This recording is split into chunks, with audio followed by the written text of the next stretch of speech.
Hmm. Uh, Easel, where were you from again? I'm in the United States. Wait, Yeah. wait. Volt, where'd you say you're from? Wait. That's not where you say from? Yeah, but I'm from Australia, man. Wait. If you're from Australia and I'm from the United States, I'm lost.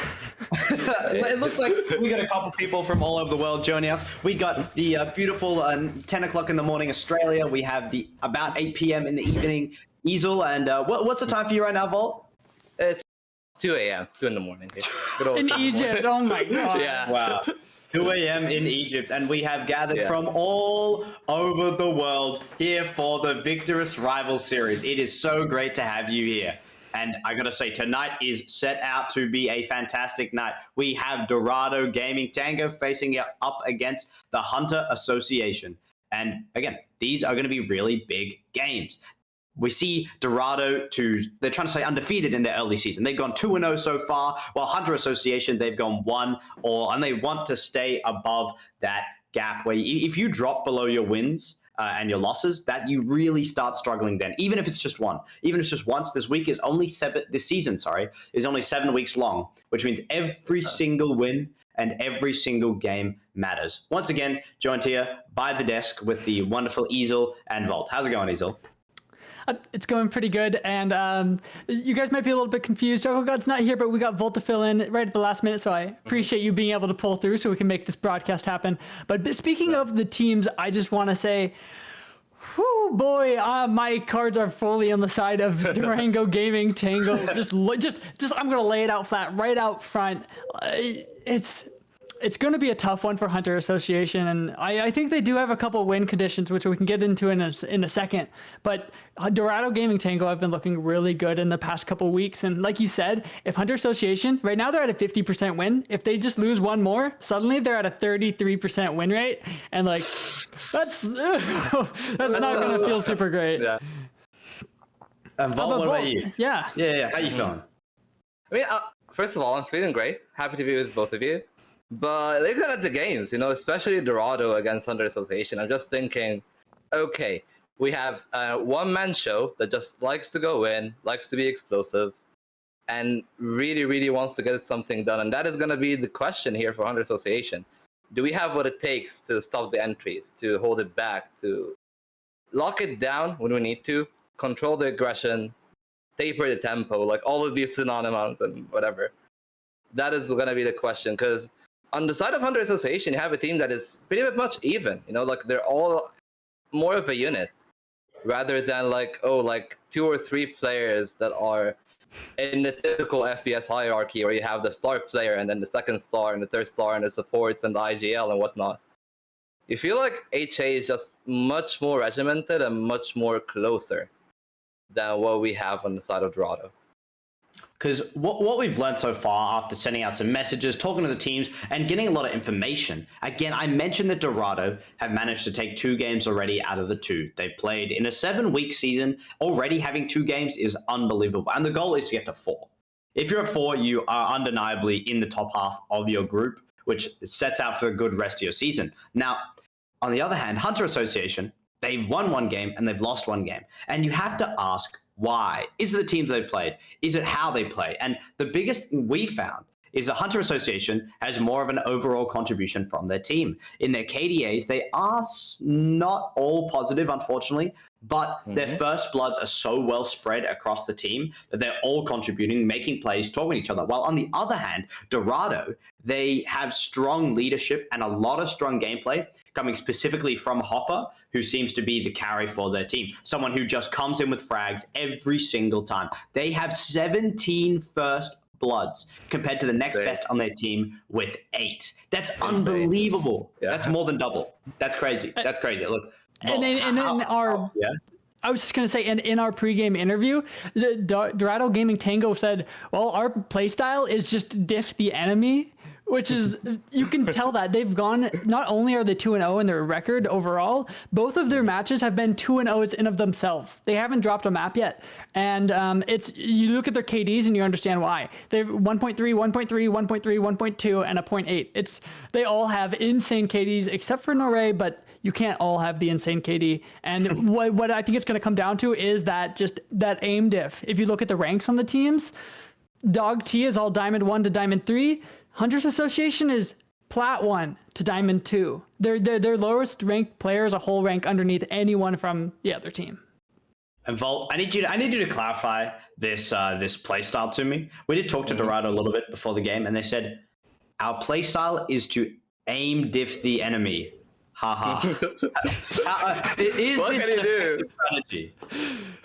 I mean, it can be, because that is, well, basically you can boil it down to, or dumb it down to, if you're gonna talk about like how Valorant is played. You just set yourself up to take a 60-40, a 70-30, and then you're gonna aim diff them in that 70-30. You can even win a 50-50. You can have the clutch factor, where you're that much more confident that you get into the enemy's head. And I think that's the mental game that they're playing. They're just saying, okay, we are better than each and everyone in the group. We are going to be good. We're going to handle it, and we're going to do whatever we want. And that fear is going to be instilled into the other side. And that's, I feel, what they're prowling on, basically. So yeah, if you have the mental edge, and you have the aim and ability to back up that, oh, like we're just mechanically better, you suddenly start to create a lot of... I would say, because you can see it in like the bigger leagues where maybe two teams can be closer to each other, but like in actuality, just the experience, the fact that like you're playing in a different environment, that scrims compared to the solo queues and whatnot, suddenly that coordination can go very awry, especially when you're talking in a match where somebody's going to be like giving calls can be hectic. And in that situation, if you're confident, suddenly you're much more quieter, you're toned down. And the fact that you're that toned down is going to give you much more of an edge in clear comms, clear aim, setting up clutches, crossfires, etc. Yeah, I absolutely agree. Yeah, exactly. And I mean, aim diffing the enemy is certainly a play style, but there's more to it. Again, as you just explained, Volt, we are about to start looking into walking into the maps and seeing what we have, ready to get some vision on what our teams are going to start playing. And something I want to talk about as we start looking at those is what is the main focus that these teams do differently on each of these maps? What do teams look to do? Here we go. We've just had our maps pulled up. We get to see Hunter Associations gone with Haven. We see that we've had Dorado go with Fracture, and we have Pearl as well as the Decider map. Now, I think I'd like to ask you guys, again, Easel, can you clarify to me and the audience and everyone else, how does each map differ? Why would one team choose one over the other? What strengths does it import? All of that.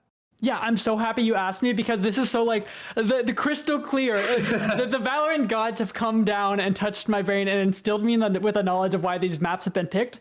Hunters Association, well, DOGT selected the map, but the reason why Hunters Association selects attack here is because they only need to find Hoppa.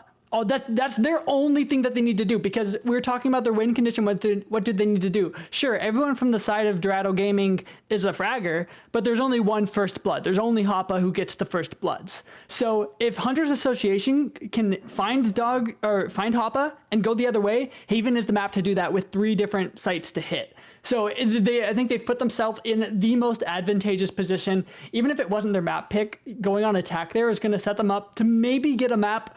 Like I said, I'm wagering on Dorado Gaming, but I want to root for the underdog, and this is how I can see Hunter Association getting the win. It's just being able to take advantage of all that space that they have on that map in particular. Yeah, that's exactly what it sounds like as well, because, I mean, there's so many maps to choose from as well, and Pearl being one of the newer ones that I haven't had much experience looking at and playing on. Why is that the Decider map? How does that map play? Because as you mentioned, Fracture is a map that everyone's moving all apart and splitting up from a gajillion different directions, which is again fantastic at splitting up the team, isolating Hopper, getting the picks, and you can see how playstyles differ on these maps. How does that happen on Pearl? So here's how that happens on Pearl as well. We talked about Hunters Association being a little bit better at contributing overall, getting a more even distribution of first bloods, even if less kills. On Pearl, because they have slightly better team play, they're going to have a little bit better of an idea of how they can support each other and all have like a widespread map control on a map that might be confusing to other teams that haven't gotten as much time to practice it or haven't focused on it as much, which could be the case with Dorado Gaming. But like we were talking about before, if the aim duels just go the way of Dorado Gaming, it doesn't matter about your team play. You've already lost. Mm-hmm. That's exactly right. All 3 of these maps do play into that sort of the narrative. We got the narrative threads, and let's see if we can get it to be a through line. And as we're just about to move into our final stage and jump into the game, how are we feeling so far? Just looking at the stats, the maps, how everything's rolling. Okay, Volt, what's the vibe for this final score overall? Okay, so let me think about it. Now I'm looking at the maps. So both Fracture and actually as well as the Pearl, there's twofold. Like you can think of it in the way that you were talking about it, where suddenly Hoppa has the distance and thinness to take over the game, but that can also leave you with the situations where you're spreading yourself too thin on the side of Dorado, and suddenly you can have the shutdowns with like 2-man util or whatnot, or whatever it will be on the side of Hunters Association. So both options are available. I'm just very scared that this can go. It can be a very swingy map on either the Fracture and or the Pearl. Other than that, I think I would favor Dorado just because of the fact that like a lot of stuff are insane in that situation. Okay, Easel, I'll let you chuck your predictions after I unfortunately do have to leave this conversation. It looks like our agent select is just about to come through. The clock has ticked to everything about to begin. Good luck. I'll leave Easel and Volt to get into this agent select. Thank you very much, Quicksand. And that's totally fine by me because I've already given my predictions. I already said right off the bat, Dorado Gaming Tango is set up to get a win here with being 2-0, and with 2-2-0s to get that 2-0, I expect another one rolling their way quite shortly. I'm just, part of me, there's a small part of me that's praying, that's hoping Hunters Association can pull it together and kind of be the underdog story that we want. And as we're seeing the agents come through, we can see how they're going to be trying to play into the narrative threads, and that Astra pick I think does play into that. Astra is only a good agent if you have other people to combo off of that, so it makes sense that they would pick that, given the fact that we expect them to be playing off of each other a little bit more.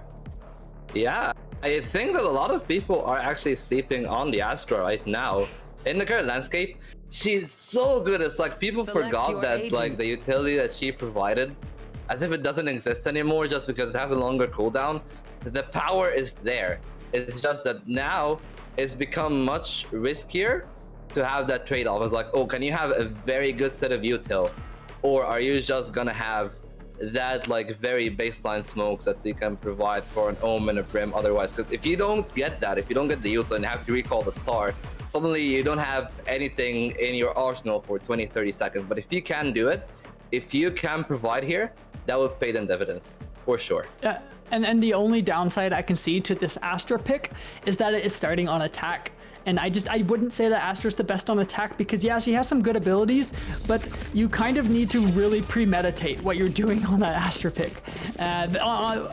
Like as opposed to on defense, Astra knows, okay, I'm locking down C-Site, and she can place her stars down beforehand. So it's going to be a little bit rougher for them, or at least for the Astra player, at least for Juan Leon to start with. But hopefully we do see some combos coming through as they are looking to hit that A site right off the bat. There are 2 people waiting there to greet them, but 5v2, those are favorable odds.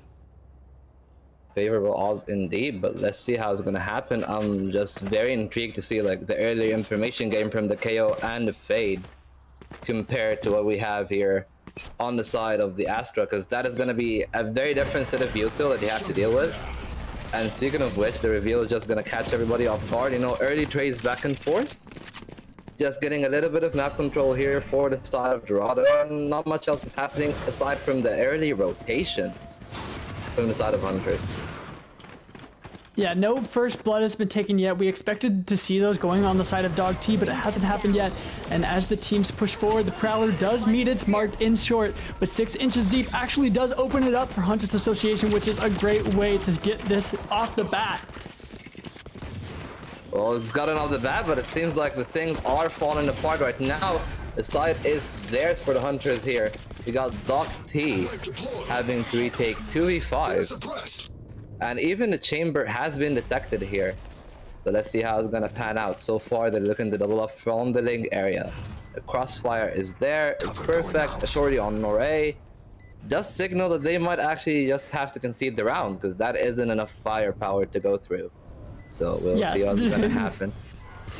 If they get a pick with the shorty here, it will be a little bit of a miracle itself, and only because they caught them off guard. and it doesn't end up happening. All up to Chamber with just a little bit of HP to try and get a pick to make this not be quite a flawless. He's able to do that, taking down 6 inches deep, but ultimately that's all they're able to get with. And Hunters Association come out of that with 4 people alive. That's a really strong showing for someone who I have a lot of doubts about, but hopefully they'll need to continue that momentum into these gun rounds that are coming up for it to mean anything, honestly. Yeah, no, it's been a very clean attack here from the side of Hunter Association, to be honest. So I'm gonna be very intrigued to see what's gonna happen. We got the early opener from the side of Hunter Association, so that just fanned the round, even though the rotation was there. Their team play is on point, and that's what we were talking about. That's what they're gonna need to provide. They're gonna have to just adapt and find a stronger team play, and that can indeed just take over almost any opposition, unless they're absolutely cracked. So let's see, the executors coming in. People are just cowering into the smokes, but the kills are coming from Reginald from 6 inches. Shorties is not gonna connect here. The headhunter is gonna find one through the wall. So let's see what's gonna happen. The plant is waiting to come in, but Valentina is gonna get a second.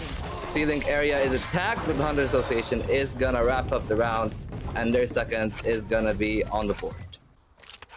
Oh, there was so much back and forth on that, so much mess and mayhem on the B site. I really liked that updraft from 6 inches deep, getting them off guard already, pulling out more unconventional holding positions, which is a really good sign for them. And now on the side of Dorado Gaming, we're just going to be calling them Dog if I'm being honest. They're going to need to show up. The only person who's gotten any kills is Valentina. Yeah, that's like very scary here. If you don't get Hoppa going on early, you can bleed a lot of rounds. And that's not what you want, but this is going to be the perfect place to gain something back here on the bonus round. We're seeing the Chamber just hiding in plain sight here in the smoke. They're just trying to dissuade them, waiting for the smoke to fade. And here he's gonna strike. Valentina is only gonna be good for one though. 6 inches is gonna get it in. Dash in from Jet, but it's met beautifully by Norway here on the backside area. Traded by Feeny and a double on Bushy as well. And that's gonna enable the site to be there, but it's still very doable here. Flank from Hoppa is gonna be good for one. The dash is still there on him, but Feeny once again is gonna be good for the third. Jiggl's gonna be caught up with something in his hand, a little bit of a haunt here. But is the haunt gonna be the thing that is gonna trail his nightmares? Let's see. Well, he's trying to sneak up here, Hazel. But he's been masterfully read. He's being read, but he's gonna be good for one. He was gonna flick for a second. It's getting really risky here. A 1v1 both sides of the box. The tap is on. And a swing is gonna be good from Reginald. That was a very close bonus round. But that is absolutely massive for the Hunters.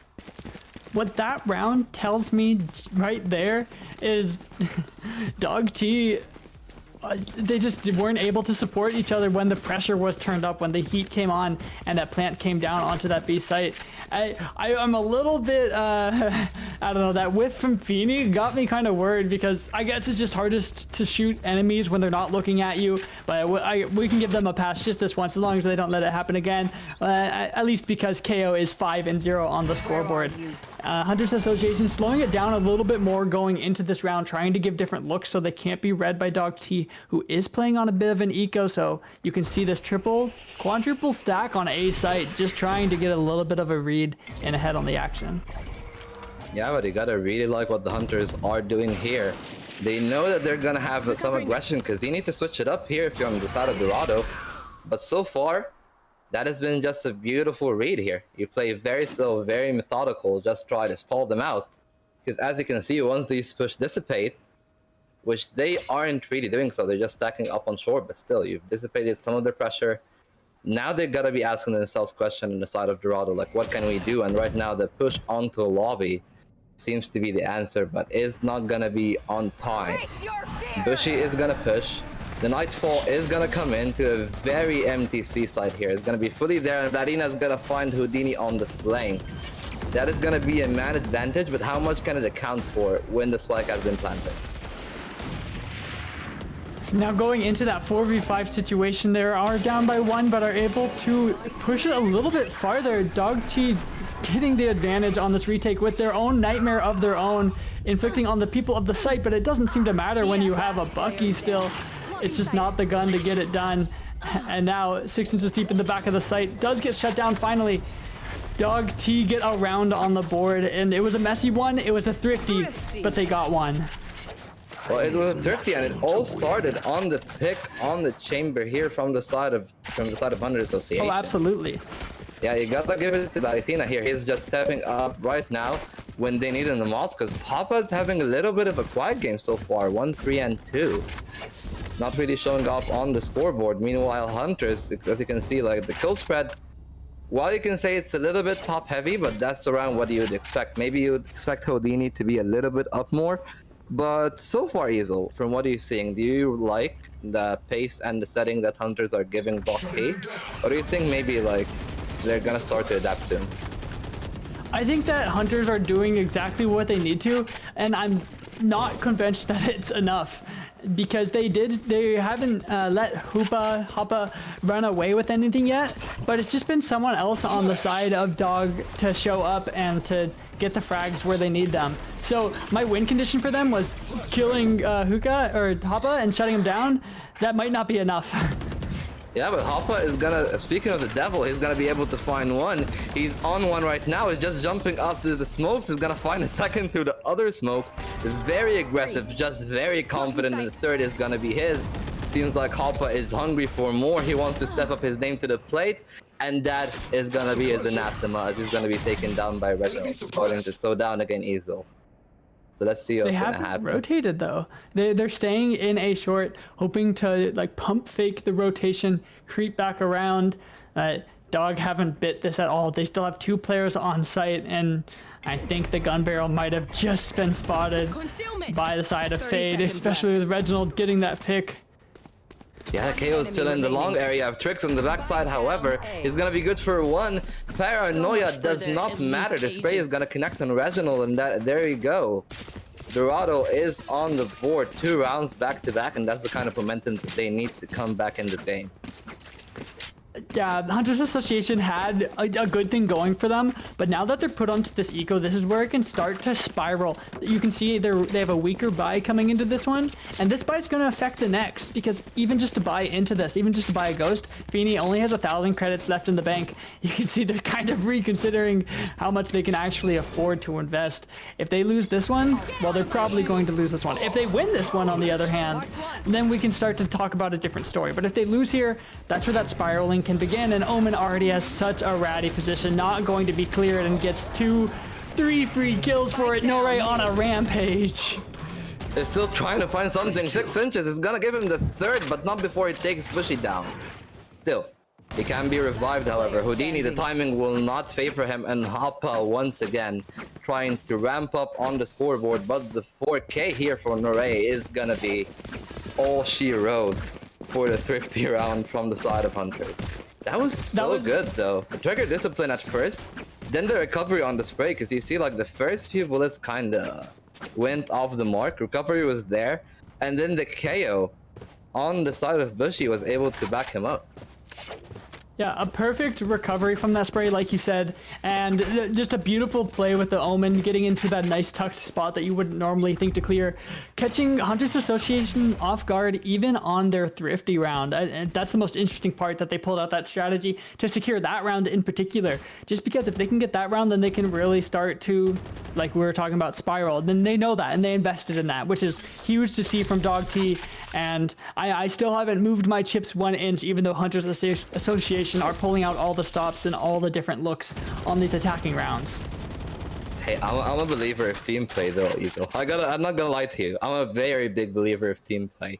But if we're gonna see that kind of static team play that isn't gonna add up much to the table, I don't think that Hunters are gonna be that much favored, because once again, you see they're playing very slow, very methodical, and maybe too slow is what I'm trying to sense here. What do you think about that? Perhaps they're just not adapting enough on the fly.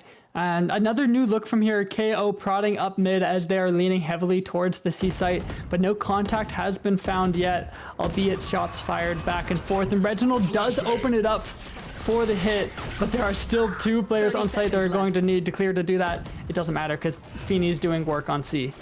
Yeah, Phoenix doing work. The side is open, and you gotta remember that chamber here in Barina was the op that was posted. So that was a beautiful opener and such an instrumental take here. So let's see, the retake is on. It's gonna be a man advantage here for the side of Hunters, even if it's by 1. The response is gonna need to be great, and Ray once again is gonna be able to find value paying dividends, but Houdini is gonna pull up too. Is he gonna pull out the trick here? Let's see. Trix is going to respond, but no. Poof, I appear, I shoot you through the wall. And that's gonna be the round for the side of the Hunters. Once again, the team play is paying dividends. That opener from the KO was absolutely massive. To kill the op that was posted, that was just a very beautiful pick. Sure, it was traded, but that just startled the defense from the side of DOGT enough that Hunters were able to capitalize and gain entry. Yeah, that's completely correct. I agree. But it might not be enough still. I'm not yet convinced. Even with Houdini's hat tricks, we're going to need to see more than just the party trick for this to be effective. And we do see Jet pushing up in A short. Hoppa gets the opening, but is traded back immediately by 6 inches deep. The Jets go 1 for 1. And now we're back into a 4v4. I think Dog is worse off from that, even though Hoppa hasn't showed up yet. They need him. Like, bottom line, they still need those first bloods. He got the first blood, but more than 1 would have been nice. Yeah, more than 1 would have been nice, but you gotta think maybe Hoppa is just trying to ramp himself up, trying to find anything, but you gotta give it to the side of the Hunters. They know that the side of Dorado strive on these kind of plays, and so far they've been capitalizing off of it, and it's been going so well. But once again, you know, Haven is going to be the heavy A executes round after round. The Prowler is not going to find anything here from Trix on the short area because it's a little bit too early. Once again, the knife as well, it isn't going to find that much. The take is starting to take place. You can see them creeping up on the A-long area. The problem, Zoe, is you've lost your smoker here on the side of the attack, so that one needs to be very dry. There are going to be a lot of angles that are going to be checked.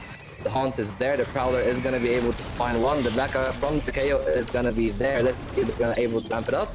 We're seeing the Jet just doing Jet things, missing the climb up on the boxes. Bushy is trying to find a flash, but Houdini, once again, you know, like flash trick? No, I'm kind of one up you know, I have the wall trick. And that is going to be the plant. Trademark is going to recover the flank. The beautiful TP here from the Omen is going to be expected. You can see Phoenix trying to get ready, but No Ray is better.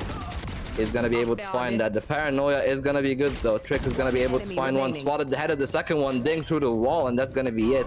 1v2 though. He's going to be able to try something, but no, the disappearing trick will be No Rays as you don't even get to pop through the smoke. And once again, we're at the perfect balance between the two teams.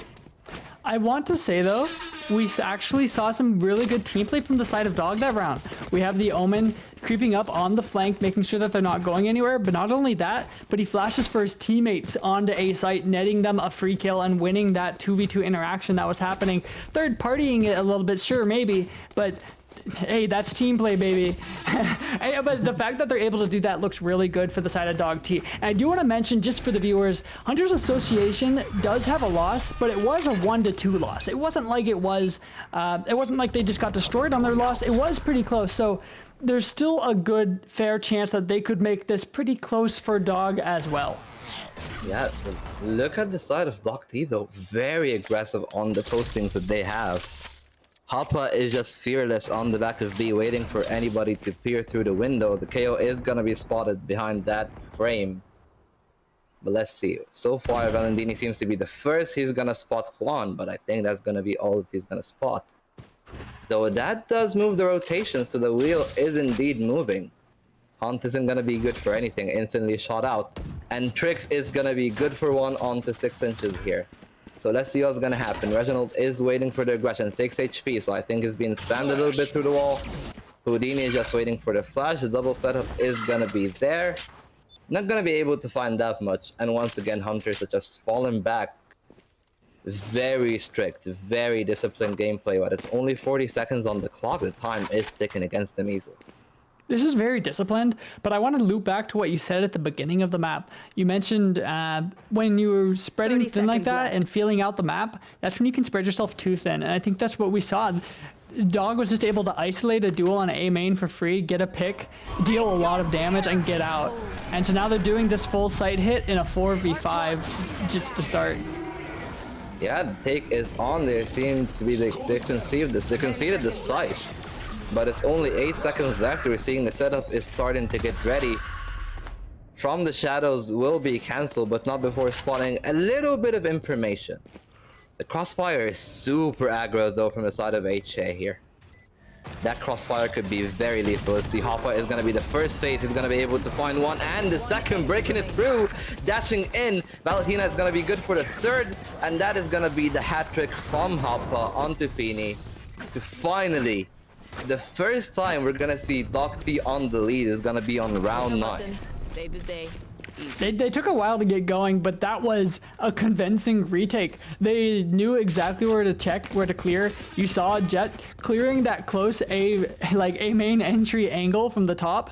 That's a lot of pros even walk past that corner, but they thought enough to go clear that because, hey, Hunters Association have some weird tricks up their sleeve, and so they just have a clean retake. And I didn't see a ton of utility. There were a couple flashes and a dash, but that was like 4 aim duels back to back, that all of which went DOGT's way. Yeah, just the breaking of the crossfire there on the door was very dry, if I may say so myself. It was just like Hoppa dry picking one angle after the other. The crossfire just wasn't set up properly enough. But in the same time, Hoppa was like very concise with the way that he picked it. Like, he tried to exploit and find any edges of spaces. And so far, that's what DOGT has been specializing in. You can see it feels very puggy. Easy, don't you think so? Like, it feels like too much of a puck team against a team that is like just focused on team play and grim mindset over anything else. I like that we have.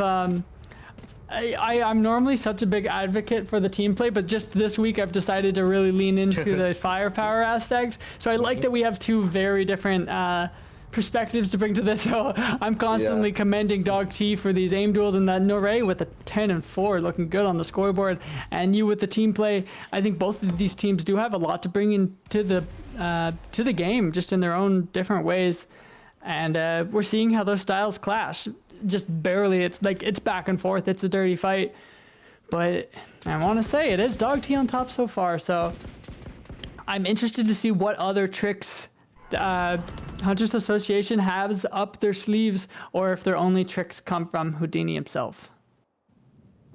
That much we shall see. But speaking of the fight, they're definitely bringing it on the side of Dorado so far. You can see Hoppa is already in the cubby in the C area. Meanwhile, the rest of Hunters are just like lining up the mid area, clearing the garage, and you can see 2 players down the window. The jump spot will be heard by Hoppa. So that much, as you can see, they're just leaving the fade in the A site. Everybody else is prepared for the C hit one way or another, whether it be in garage, the KO just lining himself up to assist the team. It's looking as gonna be such a dangerous situation, but no, never mind. The side of HA just decided, hey, let's back off. Fade is gonna be the early warning system. Detected a shoulder. As you can hear, just 25 seconds left on the clock. The rotation is gonna come in. The take needs to come thick and fast. Otherwise, the rotation will come in. The Cosmic Divide is gonna be good here. Haunt is gonna reveal Tricks. Tricks is just spotted here, but the Seize is gonna be good to delay it. The rotations have come in. Flashes are in. 8 seconds. How much can he do here in that such small time frame? Looks like the plant is trying to be forced in, and it's gonna be successful, but the damage has been done to the side of DOGT nonetheless. They tried to push the wall, but it looks like they have been very disciplined on the side of HA here. Let's see. They had me convinced for a second. The way that they were playing in front of the wall, they won the opening duel, and then they weren't able to follow up after it, except for Bushy, who was able to just get one. But now Bushy in a 1v3 on the retake. It's going to be tough, if not impossible, to crack this egg open, because although 2 of them are a little bit lower on health, they're giving him duels though. They're giving him duels though. Okay, never mind. Nah, they've taken it away from him. A good flash. Good flash from Reginald to reel that one back a little bit, and good on Jet to wait for that flash and play off of that instead of giving another 1v1. At that point, if I'm them, you're assuming that they're saving, so that's where that sort of slip up can potentially come from. But Hunters Association, I was really worried for them. The way that they took so long to do the site execute, not even hitting it till like 30 seconds left on the clock. That's a dangerous game to play, and I like it. It worked, but I don't like it that much. Okay, I'll be honest. Like, have you ever seen any CSs? Like, if I may say so myself, it feels like the good old Navi strat where you feel like they either do their takes perfectly or they die the time. But this time, it's turned on its head as we're gonna see a very rapid take. It's 125, and all the members of the side of HA are in the side. It's gonna be a clean 5v5 retake. Let's see if DOGT have something out of their sleeves, because so far every time they've won a retake has been just pure aim duels. Are they gonna be able to consistently drive these through, or they have maybe a 1-2? We have a Nightfall, but a few ults here on the defense. We have the knives as well, but let's see how much they can provide. Houdini is gonna be good for one, but only that. Spadatina is gonna be able to find something. The Nightfall is gonna come in. He's gonna be spotted. Prowler to dissuade him. Bushy is gonna be good for it. Quan is trading. Bushy is coming in. The trades are favoring the side of the defense. Only gonna be Reginald, and he will be no more as the Nightfall is gonna wrap up this evening. And when the sun rises, it will mark round 6 for Dorado. Ooh, that was a pretty fast-paced battle, but when it comes down to those type of battles, once again, we've seen DOGT come up on top and just being good at those site retakes. That's the second time that they've had a swift site retake after not looking too hot at the beginning. Hunters Association need to find either a better way to hold this site for this final round or get more picks on the way into it, because they just didn't have the setup to take all of those aim duels. They end up going DOGT's way, and now coming to this final round, you're saying they're slowing it down again because the rush just didn't end up working out for them. They need a pick, they need a first blood, some sort of advantage to play off of, and oh, Jet just wasted her knife, so that's gonna take one out of their books to play with. Yeah, but that's one very important piece, because you're gonna need that eventually, and as we're talking about that, looks like Hoppa knows what's up. He's gonna pop his knives just in case. We're seeing very slow garage control here, dude. Angling their players. I don't like the distribution, though. What do you think about it? Like, sending Fate and Astra into garage on their own. Do you think that's a good idea? Because I would much prefer, like, having the KO or the Chamber on that kind of duty. No, nobody would send a Fade and an Astra into the garage alone. That's maybe the worst two agents you could send. You do have an Initiator to go with Astra, but it's not a good combo, and we're getting this fight in A main in response. A pick does go DOGT's way, which is the opposite of what we were talking about Hunters Association needed. And now with Hoppa on the other side of garage, hearing this happen, Hoppa's ready to shut this down here. The timing is gonna be the discipline is there. It's gonna be good for one though. The trade from HA though, the Chamber is gonna be able to find one plant once again. They failed the 5v5. Are they gonna be able to pull the 3v4 to bring back the round? We have zero drive here from the Chamber. The KO, not rather. Eyes are gonna be wasted here from Hoppa. Some damage though done onto 6 inches.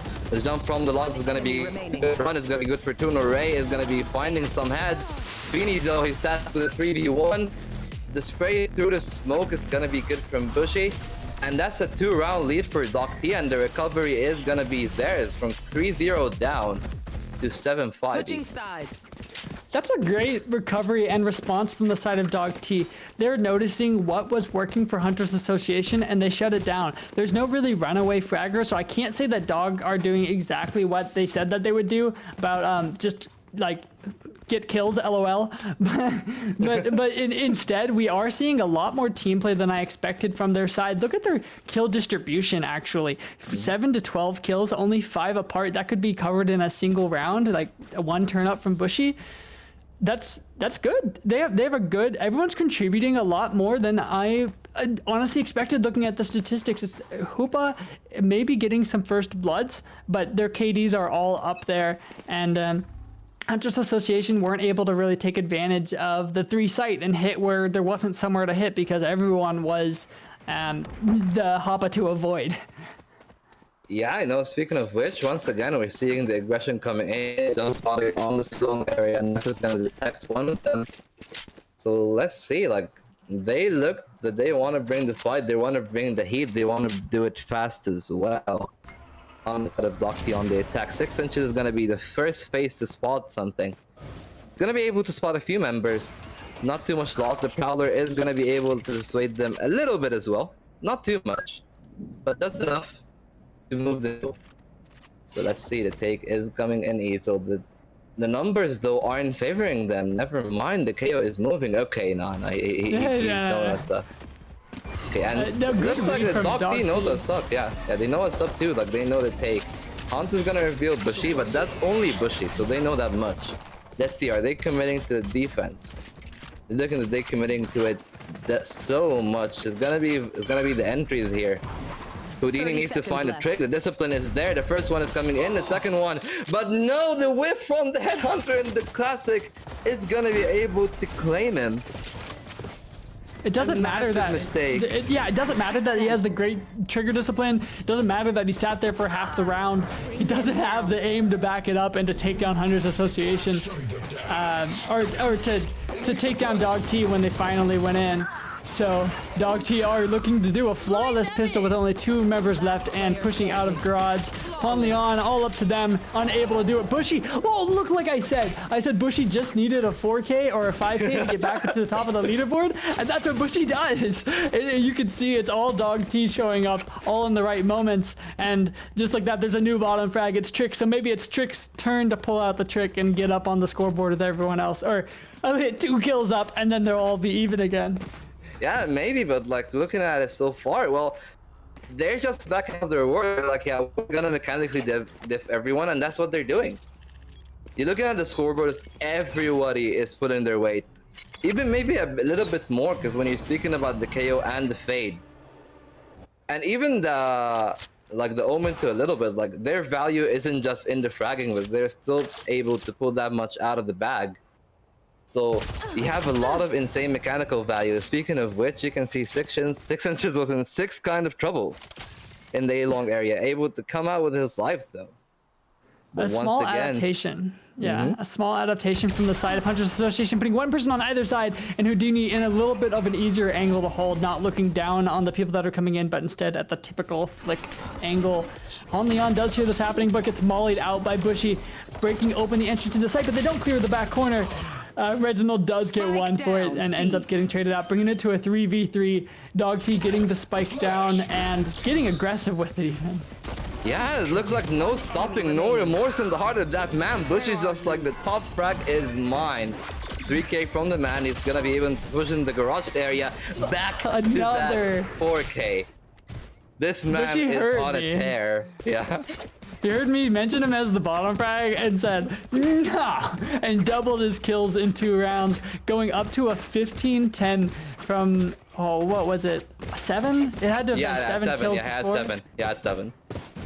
Oh man, really turning it up, and that's the big difference. They got the frags that they mentioned. I mentioned no one was running away with it, and then they just click the heads and win the rounds. That's what they said they would do, and then they came and did it. Looking to see if Hoppa will be able to get a first blood here on Jet. There's going to be a little bit of a duel happening on A short as the round starts to happen, but Chamber has a read on this. Not able to punish Jet for this pick, and she's able to get out with her life and the pick. Now putting the numbers for the first time in this half in DOGT's favor. Or I mean, in Hunters Association's favor. Yeah.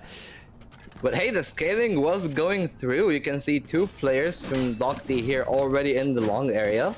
So that kill was absolutely pivotal. If you didn't get that, they were just gonna pulverize you down the site, take the plant, take whoever is there. So from 6 inches, that's a lot to pull out, and especially putting it cleanly, because we've seen like earlier on, Hoppa managed to find that kind of pick, but he was in a position that he was being able to be traded, so that didn't give the advantage. So now we see the man advantage. Easel, the thing that I'm seeing is just like a lot of team play. I see good setups. I understand the coordination on the side of Hunters, but it feels like the utility isn't enough to stop the plow of DOGT. Is it gonna be that answer again? Let's see. Flashes are coming in. Hunter in response, back and forth. These is gonna be able to stop a few members, but it's not gonna be enough to stop Bushy and Norey as well. That's 2 kills from the Spectres. The guns are being lost. 3v3, and if you're HA, you're thinking this is the must round. This is a do or die. We're already seeing them setting themselves up. Just steering that angle on the left. Prowler is gonna be there.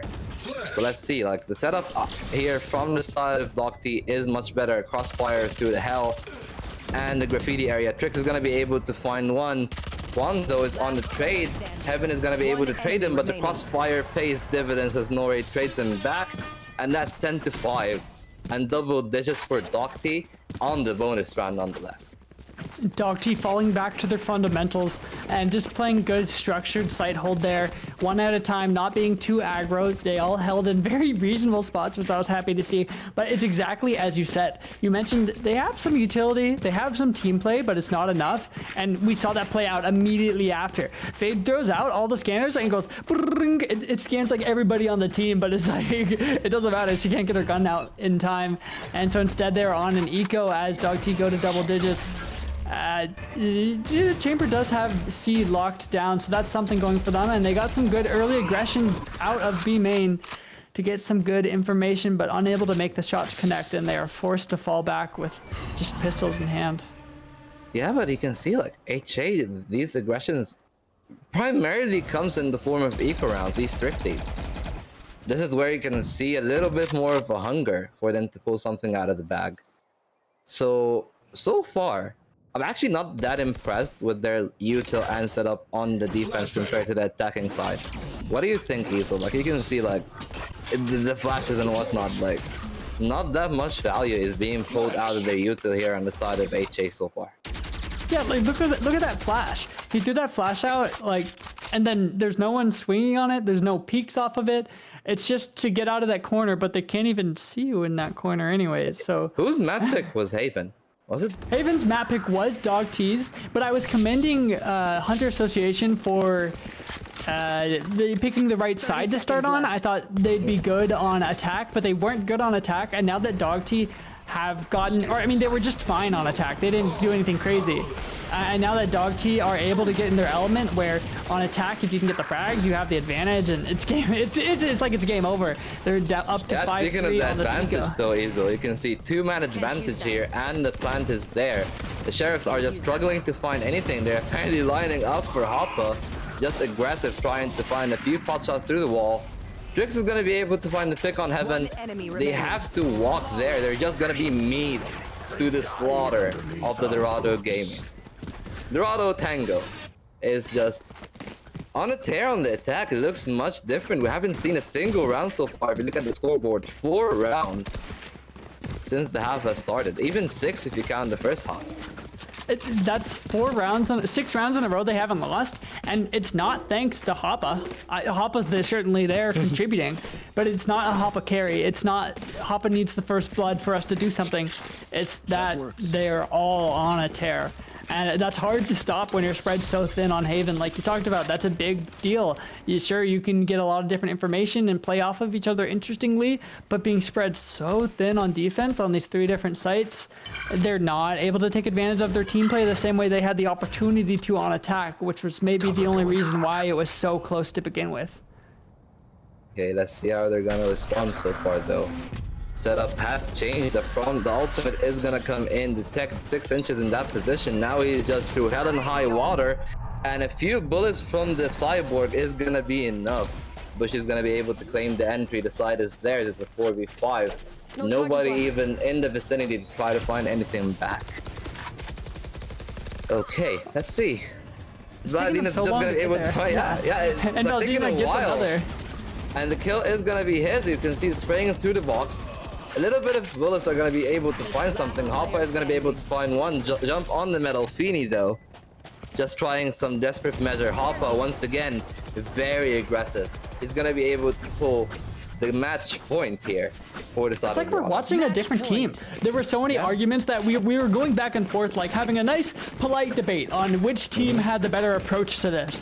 And then Hunters Association just completely disassociated, fell apart, and forgot what they were here to do in the first place, as DOGT, Dorado Gaming Tango went alpha mode on them. And absolutely crazy. Bushy now almost at a 2-1 KD, just barely died this round, or this half, if I'm reading that right. They've had so many flawlesses, I've lost track. We are seeing a little bit of a different hold from Hunters Association, people holding at different sites, trying to mix it up, but I don't know that that's enough coming into this final round when DOGT are looking like they have so much fire behind every move that they make. Okay, not to hammer down on the side of Hunters though. You gotta give it to DOGT, like they ability usage, especially in this attacking half, has been very, very beautiful to watch. We were talking about how they're like the puggy team. I would say that there are set plays. It's very small. It's like these small 1-2 combos that you can see, but it is what they need. If you are feeling confident and if you're gonna run down to a team that is playing in that way, that doesn't have that X factor that like can push them through the rounds when their setup don't work, I think that is just the perfect match for what Hunters have to provide. So DOGT are just in a very favorable position in this half, so I'm gonna be very intrigued to see what happens. Yeah. Even when they're at such an advantage and have several flawlesses, they just waited a minute and a half in mid and then got the opening pick to get onto site with 30 seconds left to go. Yep, just 24, so the time is coming down. Slowly. Yeah, okay, the KO ultimate here. This is the last measure, but you can see no fear on the heart of the Dorado crew.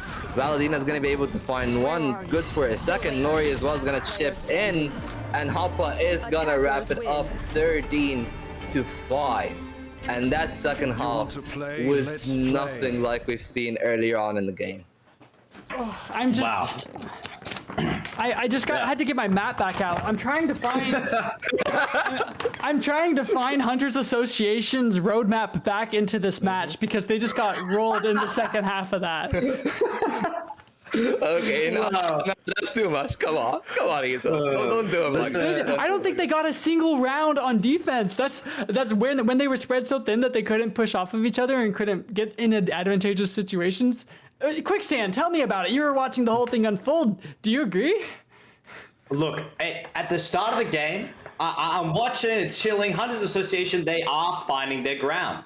They're like fighting back. They're going even against Dorado, and I'm like, okay, you know what? This might actually be a solid game. And then, as you're saying, the moment we switch sides, Dorado just goes absolutely feral. You said it at the end of the game. They went alpha mode, man. It's like they found their pace, and they really just went into their stride. Every time the camera was on Hopper, I was like, oh yeah, all right, yeah. Something's happened. Hey, look, I mean, I think what's most curious to me, Volt, is, do you think it was just the round swap that started changing things? Was it that Dorado found their stride better? When did the game start getting out of control for the side of Hunters Association?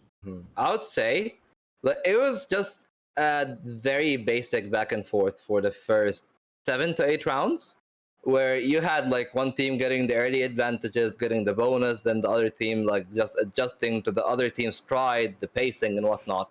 It was like 4-4, 4-5, 5-5. And from that point, when they've like evened the rounds on like round 9 or round 10, you can tell that like just the side of Hunters stopped adapting. Like there was no more adaptation. The pacing wasn't getting slower, it wasn't getting faster, it was very static. And meanwhile, like the side of Dorado was like, okay, if you're gonna be static, we have the perfect answer for you. That is our home turf. The very quick, the small 1-2s, the small like setups, the very minuscule things that can break down a team that doesn't have an X factor like the side of Hunters. And if you're not gonna find another adaptation, if you're not gonna pull something out of the bag against something like the way that Dorado Tango plays through, you're just gonna be left asking. And that's what's been happening. They've been left asking from like round 10 onwards. It was like from 7-5 or even 5-5 to start. From 5-5 to 13-5. And that was just purely because I feel like they haven't adapted enough. Especially on the defense, you can see, like me and Ethan were talking about it, a lot of nonchalant ability usage, and it's not to hammer on them too much, because you gotta give it to a lot of the members in both teams. Like, Bushy stepped it up massively in the second half. Vladina was very pivotal. He was even the person with the most first bloods. It was very well distributed. I'll give it to the side of Dorado. It was like 2s all over the board, and then Vladina has 4, so each and every member had some sort of impact. But if we're gonna talk about that, like, Hoppa was very quiet, and that's what not what we were expecting. The setups is there, like they're playing off each other, but it's not the Hoppa show that we expected at first. Well, on that note, it looks like we got some of the replays to watch as we run through. And Easel, as he's come up and we see some of the highlight moments, take us through some of the biggest things that happened, while also giving me your perspective as well on what Volt was just saying. Like we said, Hoppa wasn't turning up a whole lot, but you can see there were turn up moments, and the fact that they were there and they were coming out from so many different agents, that was way more than we expected from them, and that's how they're able to run away with it so convincingly. The thing I find most interesting, I'm not sure if this is what you were looking to hear, but DOGT, when we talked to them before this match, they said they like running Breeze, Fracture. Oh, ew! Oh my God, yeah. Look at that replay, man. That was disgusting. But they said they like running Breeze, Fracture, and Ascent. Not even Haven. This isn't a map that they said they wanted to run originally. And so the fact that we're going to Fracture next, which is one of their top 3 maps, it feels like it might be written in the cards for Hunters Association, unless they have an incredible offense, because that's where they were looking a little bit better. Wow. I mean, you can just see in so many of these replays as well that Dorado is so confident in all their plays. Like, they're walking up, standing in crazy positions in corners where you wouldn't expect them to be, and that's one way that they have been managing to pull off this split so far. And if it wasn't Hoppa, was there anyone else, Easel, that was the stand-up player this time who maybe took a better leadership role or had the ability to find different opportunities that sort of opened up the game for Dorado? Yeah, you just need to look at round, 13 and 14, when they swapped halves. We talked about Bushy being at the bottom of the leaderboard, and then he gets 8 kills in the next 2 rounds, like, more than doubling his kills, and just solidifying their lead in one person. That's a single person on their team gave them the most dominant lead going into the second half that they're able to just run away with, leading them at, I think technically a top frag, although tied with Noré, 17 and 12 on the KD. Noré with a 17 and 7. That just crazy Omen performance as well. So many different players on their team. We were talking about Vlad Lena a lot, but Vlad Lena didn't have these crazy moments. It was just a constant support. And Volt, what about you? Do you think at the same time it was also Bushy who was the standout? I mean, for me, there are 2 standouts in this game. I would actually give a good bit of props to Houdini. Like, the ideas were there. His positioning is good. Like, a lot of the stuff that he is doing is good. It's just the composure that was a little bit lacking. But if he's able to turn up, like if they come online in game 2 and they're able to reset the meta and they're like, okay, that's our map, our turf, we're gonna provide. That is gonna be a very dangerous game too. But so far, as we were talking about it, the mental. I want to add on that note, Houdini, great positioning, and you can see they're a very intelligent player. But what it kind of looks like is they're playing in a lobby with people who just click on his head faster than he clicks on theirs, which is what he's doing.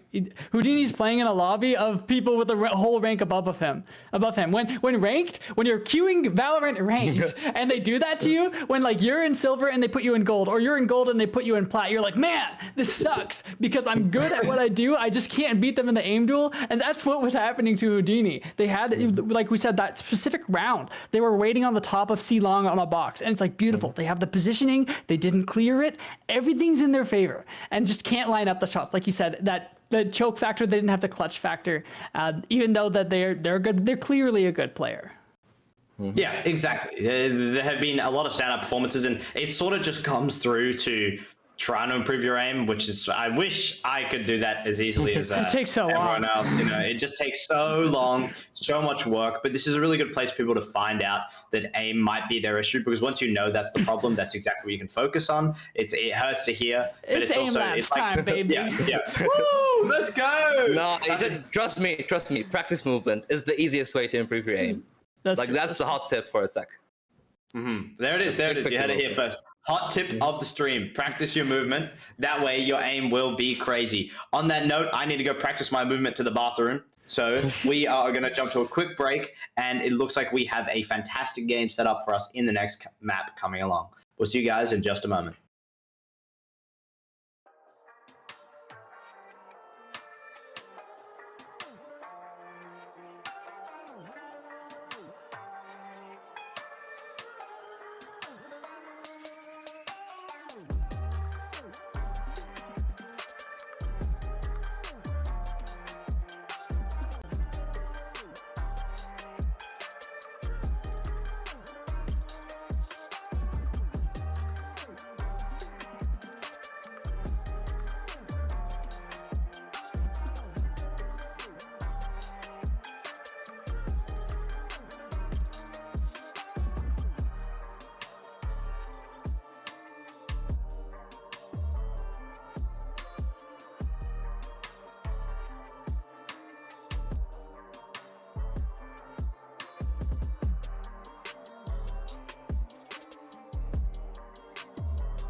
What's up, everybody? Welcome back. We just had a fantastic first game with Dorado Gaming. They came through with a very dominant performance. At the start of the game, teams were struggling. They were battling. Once our side swapped, Dorado Gaming found their footing and they just sped ahead. They put their foot on the accelerator and they did not look back. They managed to take their first game and they are looking unstoppable, walking into our second, this time placed on the lovely map of Fracture. The scenery is beautiful, the map is dynamic, and we have some fantastic teams coming in to play it. We don't have much time before, there's something in my eye, oh my god.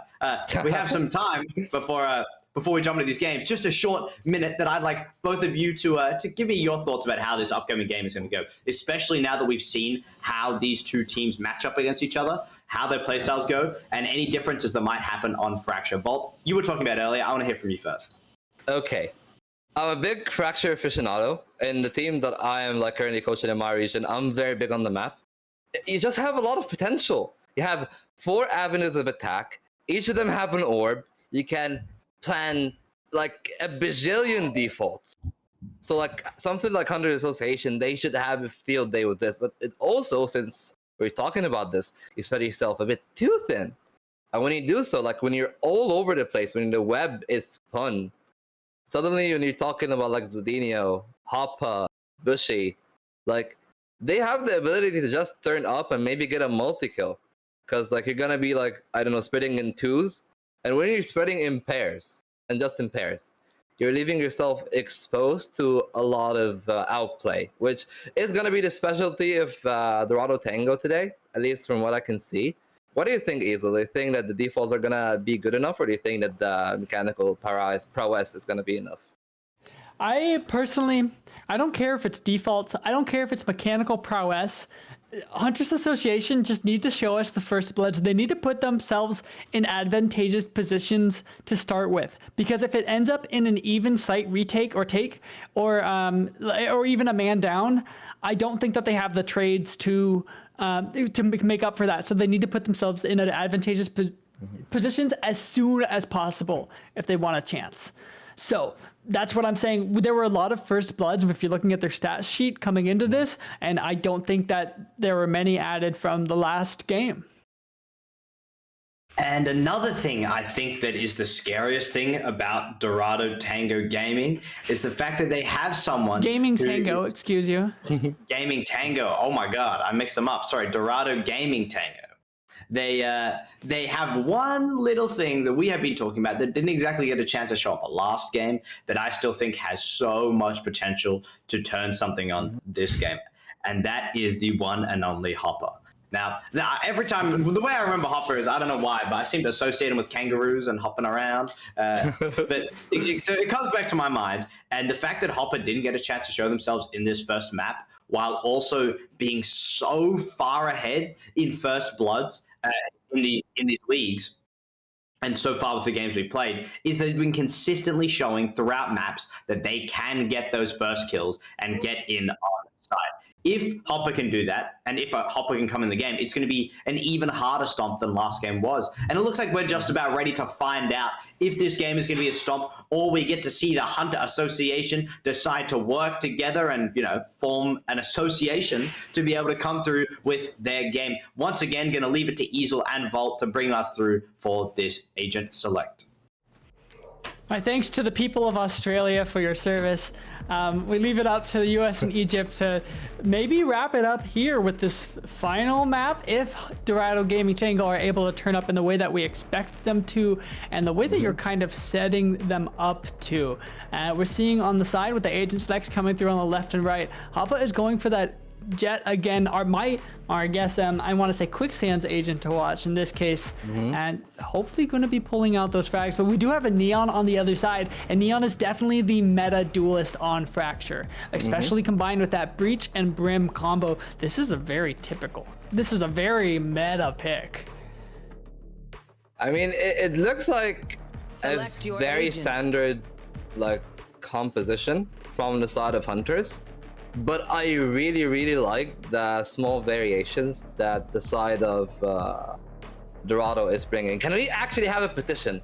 Ladies and gentlemen, instead of Dorado Gaming Tango, can we just call them Dorado Tango? Like, that would be much better, much easier, rolls off the tongue. If you're hearing me, and I know some of you are in the stream, just change it. It's better for everything. It's even better for your brand. Thank you. That is my TED Talk over and through. But yeah, we're back to the draft. Back to the draft. Back to the selection.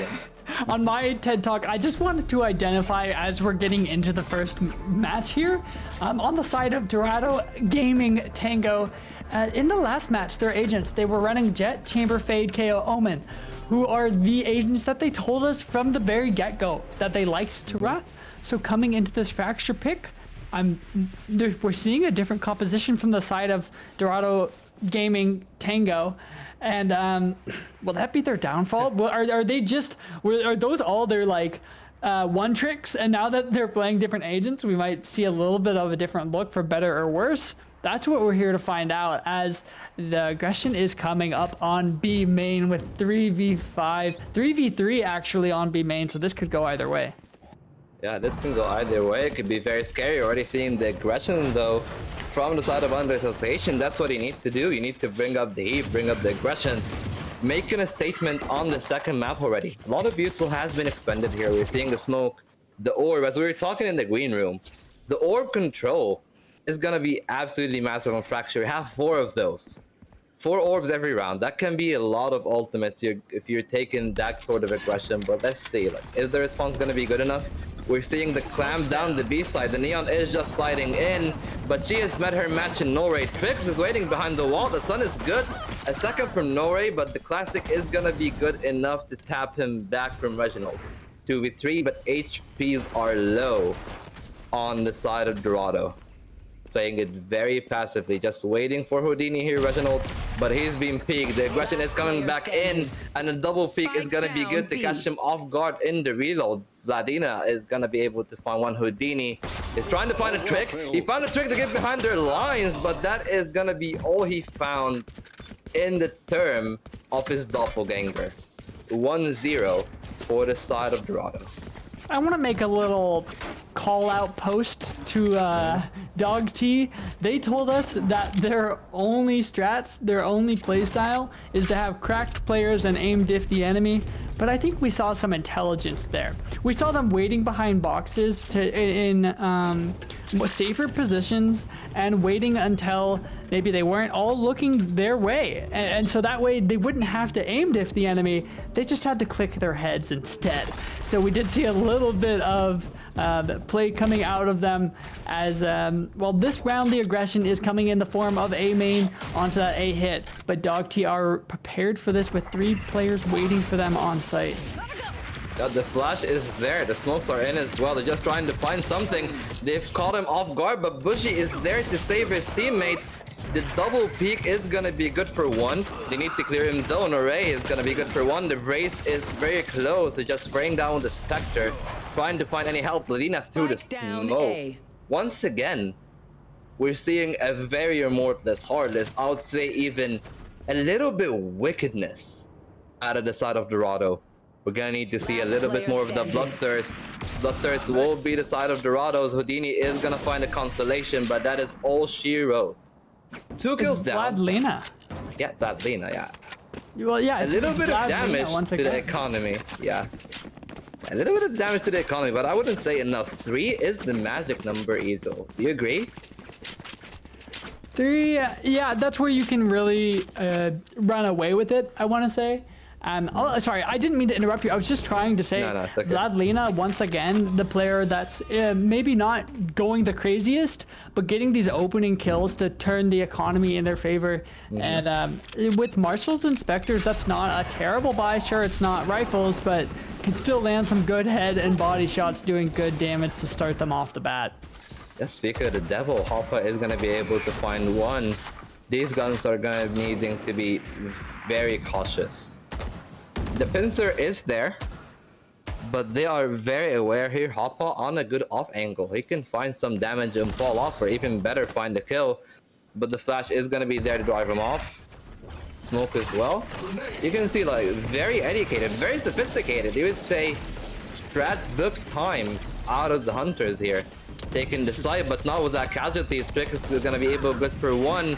The flash is there, but 6 inches would be good for 2 picks.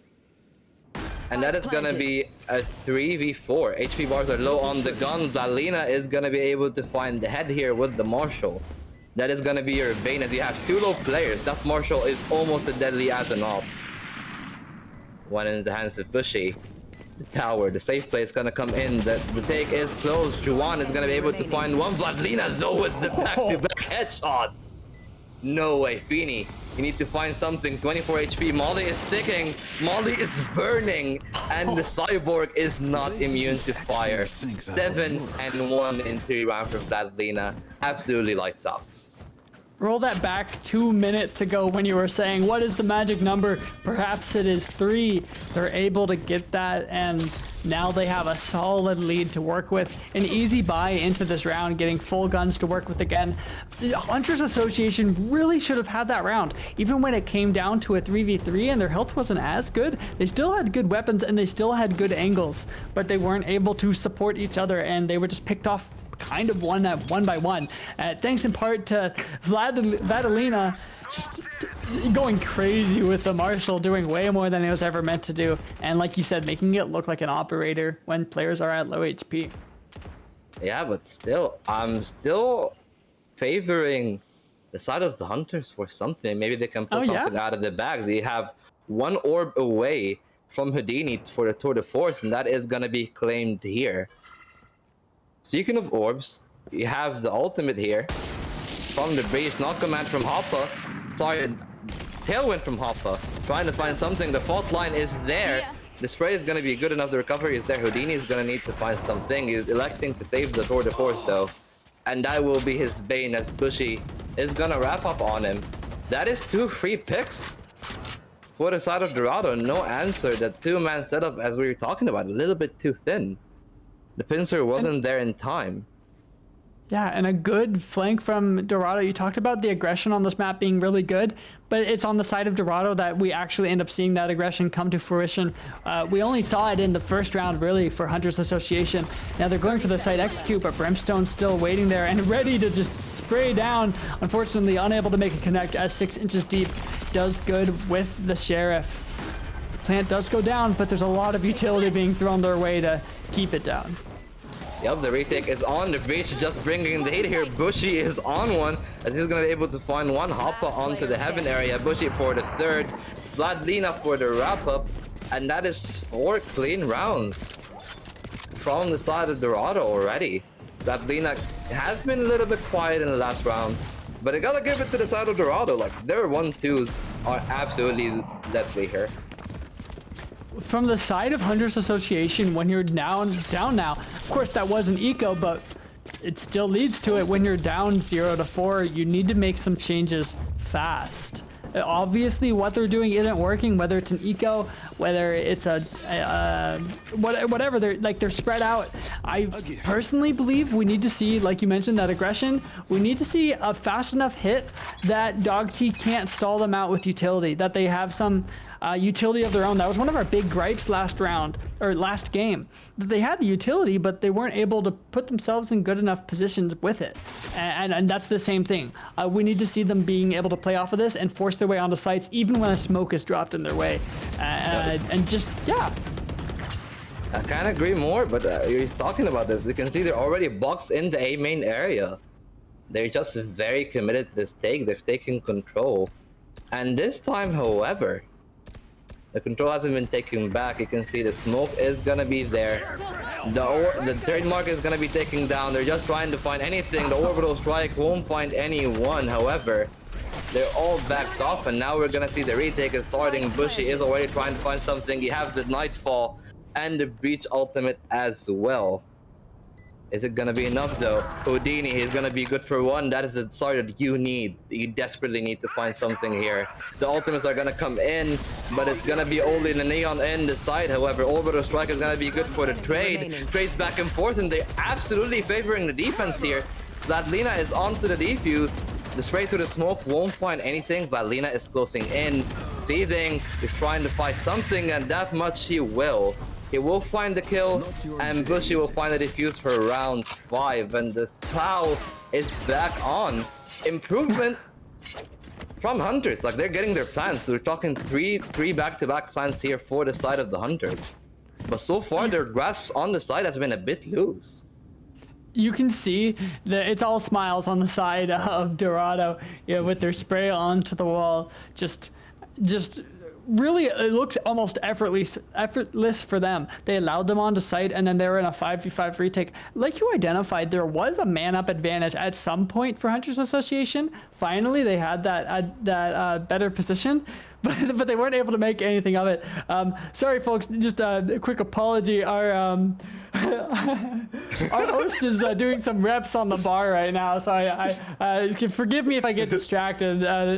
But going back to the game, DOGT are doing reps on Hunter Association, or I guess you could call them rounds on Hunters Association. And Hunters Association need to take advantage of Fracture in of itself, do some rounds on B site using that underpass, and need to find an inch into DOGT's defense. I'm not sure what that is if it's not that heavy execute that they just did, because even when they had the spike planted, they weren't able to do anything about it and hold on to site.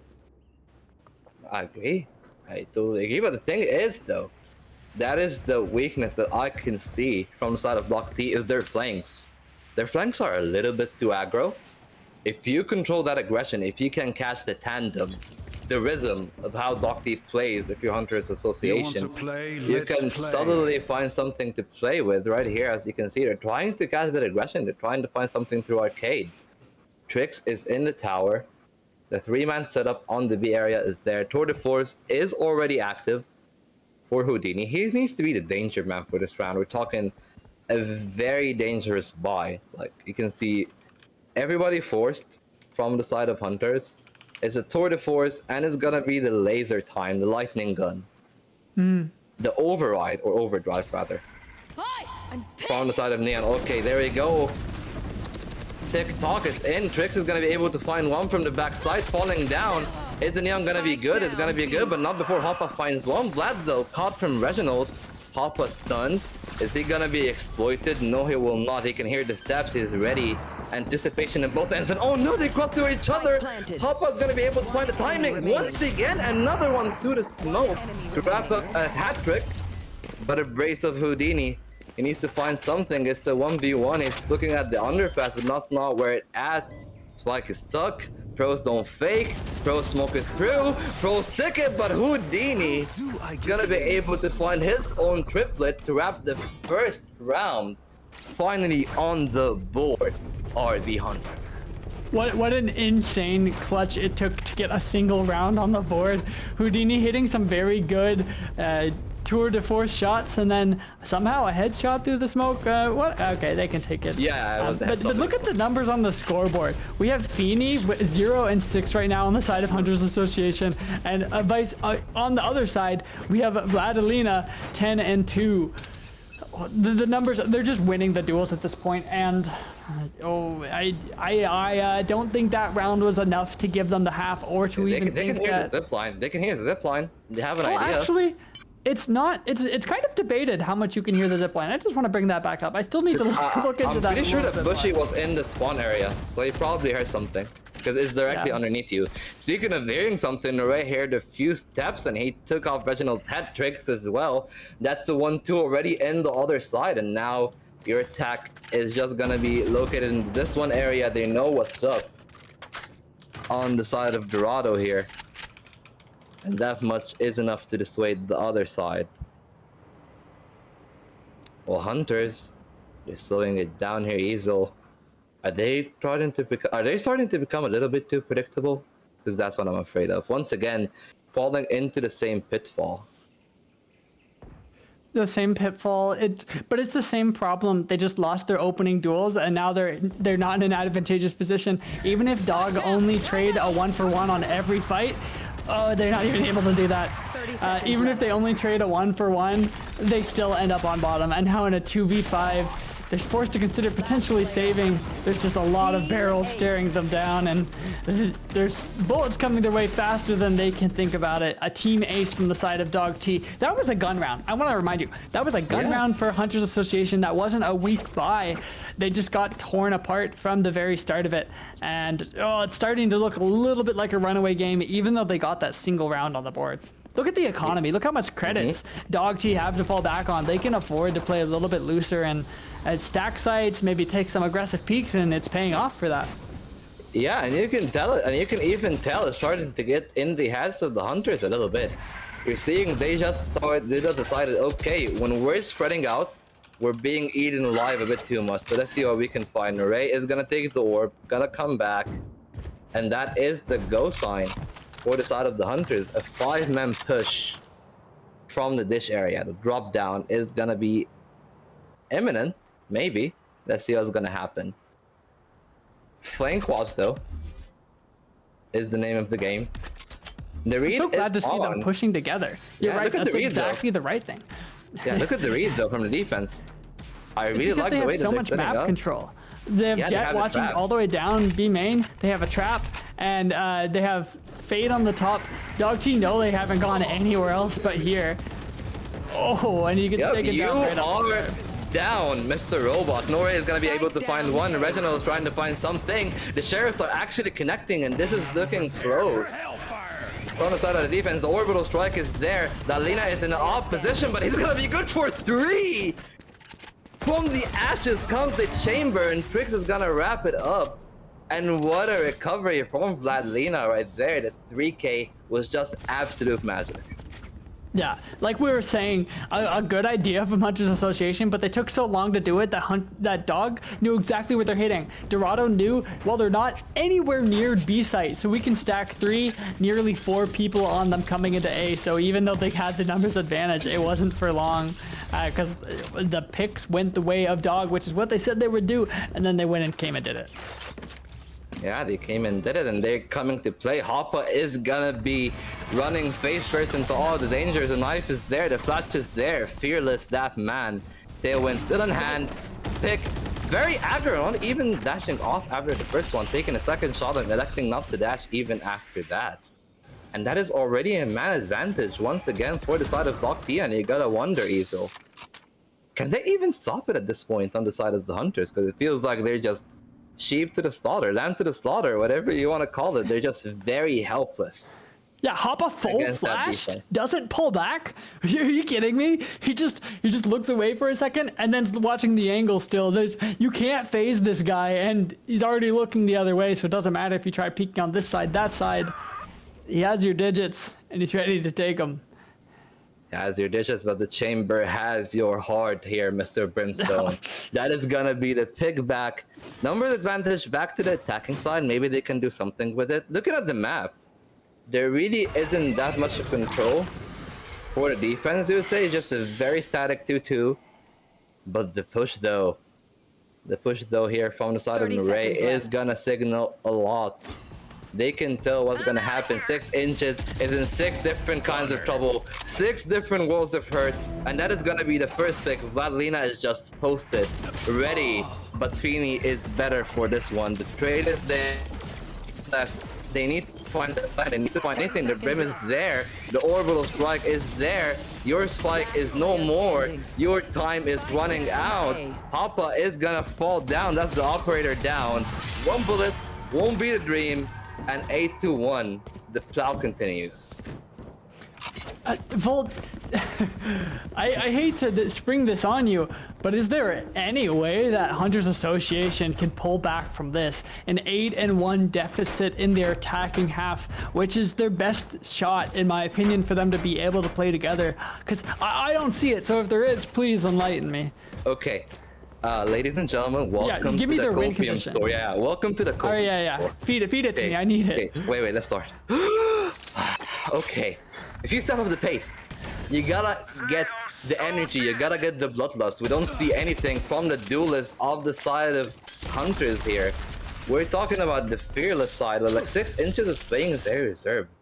They're playing very reserved, and that's causing them a lot of harm. If they can find the courage, if they can muster something, if they have a second wind, maybe we'll have a much competitive series. But so far, it's just a few sheriffs. Maybe that will be the downfall, though. Because they think, oh, it's a live buy. We can do whatever we want on the side of Dorado. Let's see. We've seen Dorado before, gaming. we've seen before Dorado respecting these light buys even when like they're in huge advantages. Like when they just sat in Haven mid, even though they knew they were up against weaker weaponry. They're playing it smart, and Hoppa's posted up with the op versus Marshall trying to get the aim diff, but that's a kind of tough one to go for. We've seen the Marshall do some crazy things, but I would be pressed to see another pick come through and it doesn't quite end up happening, especially when there's also a tour to force into play. This has to feel so frustrating. That can be a 1-2, but no, they are very aware. Are they? Are they though? But no! Reginald! It feels like a deja vu to Houdini in game 1. Back turned, and you know, these easy shots are the kinds of like the high pressure ones where like you really need something, you really need to hit the economy, you really need to get the momentum going. And you overthink it, and I feel like that's what's going here. I feel like the side of Hunters are just overthinking the game too much. Yeah, they just need to, come on guys, just get on site and then get off site. Just plant the spike, play post plant. Don't you have a Molly lineup, right, Brim? I don't know. Just go for it. Like, get your neon entry, get your flashes, and you flashed Jet, but she's still there. Come on, guys, you can do it. Come on, guys, press W. Like, what have you got to lose? Well, Let's see some like W game. Yeah. I feel like once they realize they have nothing to lose, is the moment that maybe they can rack up a few rounds. But so far, gotta give it to the side of Dorado. They are in absolute control. They know what they're doing through and through. Their timings, their flanks, everything is going on so well. You can see even the rotation. Stacking the correct sites, you're absolutely right. They had 4 people on the start of B site on the first half of this round, and it's only now that volume has been cut they're starting to second guess it. And I'm not sure that Hunters Association even know that they want to fully commit here yet. There are some smokes being dropped in a second, but they've 47, 46, 45 seconds left on the clock. It's just ticking away. Tick-tock, and you can see now you've allowed the op to come back into play, and Hoppa is gonna switch positions. The Neon needs to find something magical here. 6 inches is going for the Alamo. The side is there. The Bushy is only gonna be good for 1 though. That is gonna be able to find something. 6 inches. Here we go, pulling something out of the depths. That's what we need to see here from the side of the Hunters. Looks like it's gonna aggress a bit too much. Tricks though. Finally, we're gonna see something here. Hoppa though in 1v4. Can't doubt this man. This man can be on a tear. He can find its rhythm. If he finds it, it's gonna be absolutely dangerous. 6 inches is gonna be the first phase to the slaughter. Or will it be Hoppa's? Let's see what's gonna happen. But no, it's gonna be 6 inches for the 3K. Absolutely pivotal here. Finally, we're seeing the bloodlust out of the Hunters. That's what you need to see. You need to see a Hunter that respects the prey, but in the same time, if you're respecting the prey, that means you recognize how dangerous it is, and you need to have the same ferociousness. That's what we're starting to see, Easel. And it's 6 inches deep with the Neon pick, finally using that fast lane and finally using that speed to get in a really good, solid position on B site. You saw they were so deep, they were shooting them in their spawn as their rotations were coming through. Let's see some more of that from Neon, and maybe we can start talking about a real comeback, or maybe they'll just be doing enough to trigger that 9-3 curse. Yeah, or maybe the double up setup is there. Double ops, I don't see that very often, especially on the Brimstone nonetheless. That is very unorthodox here. 6 inches though is gonna be able to find the op once again. This man is starting to pull his team through the depths, and that's what we're gonna start to need to see a bit more of. Shot from the chamber, from the tour de force is not gonna be good enough. Bushy though is gonna be good to find something on Feeny. Badlina is trying to find a few odd shots. Overdrive is gonna be good. Dunn is gonna be able to collect something, but no, Trix is gonna be good for it. 3K once again from 6 inches, but this time he's leaving his team in a 2v2. They need to be able to clean up. We're gonna need to be able to see something here. Do they have it in him? Do they have the soul? Do they have the spirit? Vladlina has the swing, he has the 2, and that pair is gonna wrap up the hat trick. 10-2, double dishes on first half. Switching sides. A 10-2 scoreline is nowhere near the 9-3 that it could have been, much less the dream is significantly more crushed, to say the least. And it's thanks in part to Vladlina. 19 and 4 on the scoreboard, almost double the kills of anybody else in the lobby. Well, only 8 more, but when the next best kill is 11, that's pretty close enough for me to call it. And Vladilena doing so good on defense. Chamber is, of course, a sentinel, so I definitely good that they had better impact on defense. And they're not going to be able to be as much of the tip of the spear as they move into their offensive set. And I'm interested to see if they have the same level of firepower, because they are being a little bit carried right now. Yeah, Vladilena is just putting weight and has been throughout the series though. So let's see, 6 inches though. He's starting to pick up the sack. That much is need to be picked up. The defense is much more aggressive. The orb is taken, but the damage is returned twofold by Hoppa here for Juan. Oh my god, Hoppa is gonna be able to find the second. The side is fully exposed. Vladilena is gonna double up with them. They know that they have everything. The aggression is immense. They cannot respond. But she is gonna be good for the trade, and Houdini suddenly is like, huh? Spike planted. What's going on? And right now he's gonna have to pull up the miracle. 4v1 His teammates disappeared with 4 this time. bullets. Yeah, four bullets, 4 heads. So you're gonna be able to good for it. Have you heard the tale about the Houdini clutch? Nope, not yet, and it's yet to be told. Houdini saving that one for another day as we're brought to the 11-2 scoreline. Oh, it's painful. DOGT are just running away with it. Dorado Gaming Tango, this entire game has looked like their second half. I guess you could say they just started out slow, but that's okay. Well started so, but you gotta give it to Dorado though, like the professionalism to not let loose more than anything. It's Their very discipline. impressive. Yeah, that's very impressive, because you think for a team that have a very loose style, but they're like what do you call it? Hubris? Yeah, their hubris would be that they're overzealous, that they want to make the highlight reel. But so far they're just letting things flow super naturally. As speaking of natural, it is natural for the superior chamber in this map to go 1-up on his doppelganger. Please spare me. Yeah, Bushy though, good for one. Vladilena, the 2k there, the Spectre is gonna be good. We're speaking of match point. Game point as well, rather. So let's see how it's gonna happen. Juan trying to find anything. The Stinger is there, exposed from the Prowler. Bushy is gonna be flashing him through, pushing through as well, doubling down on it, finding a kill, and it's 6 inches that needs to find the Marshall. Is trying to find something, he's getting into rhythm, but they have his number. Tricks with the Vandal, a little bit of upgraded buy, but that is gonna be match point 12-2. That is a 10-round deficit here, Easel.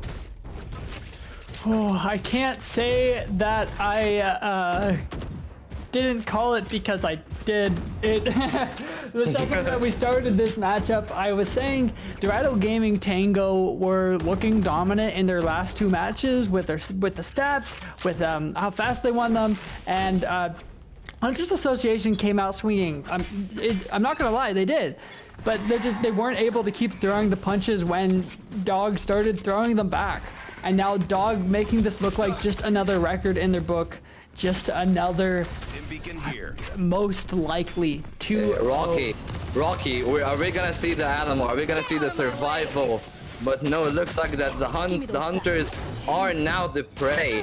Only 3 left, but they're gonna have a little bit of a spirit. Juan is gonna find one, but it looks nigh but over. I think we... Okay, no, I was gonna say, did we hear the Tour de Force come out? But I don't see it online right now. Okay, 1 for 1. Last player standing. Last one member here is gonna be 6 inches. 6 inches to pull the miracle, to keep them in this for a little bit longer, but no! Attackers He doesn't have it in him, and it's gonna be 13 for 2. An absolute roller coaster, but only downwards. If you remember. I was gonna say, yeah. It was a crazy ride. The whole time down, it's like. But here's the thing, right? It's like you start at the top, and it kind of just lets you down. I feel like the worst thing about roller coasters. Yeah. Roller coasters, they'll go up for like 30 seconds to a minute, and then like a downhill for like 5. That's what we witnessed. The little bit of uphill was the first half of the first map, and then we just got the joyride that they took to the finish line.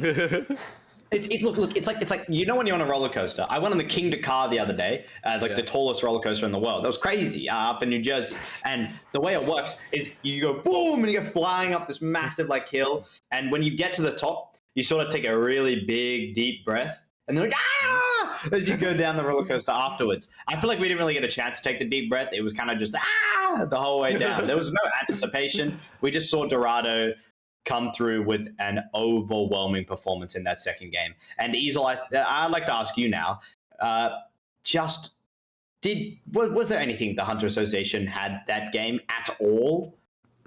In that game, I don't think that they brought much to the table. We saw a couple of good looks, like we mentioned, when Neon finally made the space, when Neon did their role as a duelist and got those opening engagements, but it didn't feel like Neon was being set up enough by their initiators. It didn't feel like they were able to play off the flashes, play off the utility, and it's the same story from game 1 to game 2. The second that they stopped playing off of each other's utility and putting themselves in advantageous situations with it, it just becomes something that they're tossing out because they have it, not because it's a play or because it's something that's going to really do anything. You know, just miscellaneous flashes, miscellaneous stuns.